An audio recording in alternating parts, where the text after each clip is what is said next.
In the previous lessons, we have learned how to identify all the stakeholders for our project. Once we have reasonably identified our stakeholders, the next step will be to get a deep understanding of them.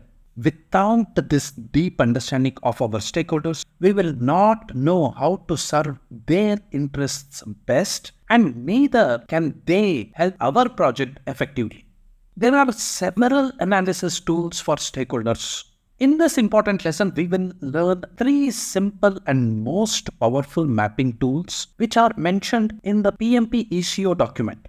The first tool is called the power interest grid.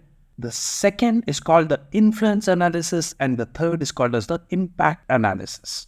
We will apply all these 3 tools to our ongoing hospital EHR project and look at it hands-on. The first and foremost mapping tool is called as the power interest grid. Here, you essentially map all the stakeholders according to the power they wield and their interest in the success of our project. This will result in a 4-quadrant grid that you can see here. And all the stakeholders can be mapped to one of these quadrants. How you will engage with each quadrant will be different. Okay? So, the first one, stakeholders with high power, you can see power goes in this axis and interest in this axis. This is high power, low interest, high interest. Okay, so this quadrant is high power and high interest, and we should regularly engage with these stakeholders. These stakeholders are the decision makers of our project, and they have the biggest impact on the project success, and hence you must engage very closely with them.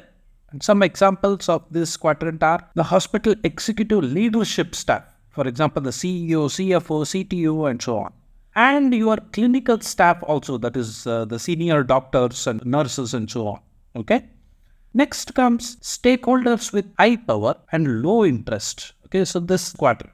And we should actively consult with them throughout the project. Examples of these stakeholders in this quadrant are the EHR implementation vendor and regulatory authorities. These stakeholders need to be kept in the loop for important decisions, and they need to be kept satisfied with the information that is being provided, even though they aren't highly interested, because they wield power, and they should be actively consulted. They should be dealt with cautiously also, because they may use their power to harmfully affect if they become unsatisfied with anything in the project. So caution is to be exercised. Next is stakeholders with low power and high interest this quarter. And our key task will be to maintain their interest. And examples of this quadrant are patients and advocacy groups that you can see here, low power and high interest. Okay. And now keep these stakeholders adequately informed on important milestones, for example, and talk to them to ensure that no major issues are arising. You should not be in the dark. These people can often be very helpful with project requirements and specific aspects of the project. Then the final quadrant is stakeholders with low power and low interest, and our goal will be to keep them informed what is happening. For example, media partners, public relation vendors and so on. We don't have any stakeholders with low power and low interest in our project. We have some with medium power and interest. Okay, so similar. What we need to do is monitor these people, but do not bore them with excessive information or communication. They are not going to be interested in either of those. Okay, so this power interest grid is super important, and it forms the basis of the other 2 tools that are coming up.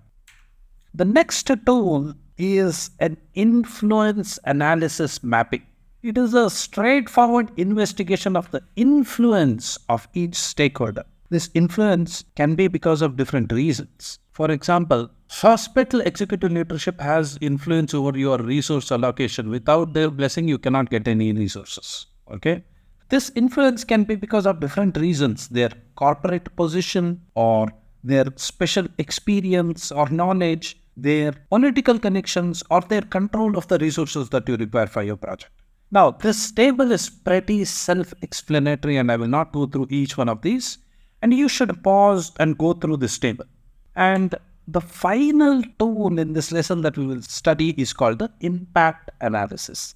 Here we map the stakeholders' impact on various aspects of the project solution that we are executing. For example, to ensure that there is a successful integration of our project with the external participants like labs and clinics, then the engagement with the healthcare industry partners is super important for this, and it should be specifically designed to achieve this target. Okay. So again, in a way, this analysis is an extension of the other two preceding tools. In conclusion, when all these three tools are put together, then we will be able to formulate a robust and meaningful stakeholder register.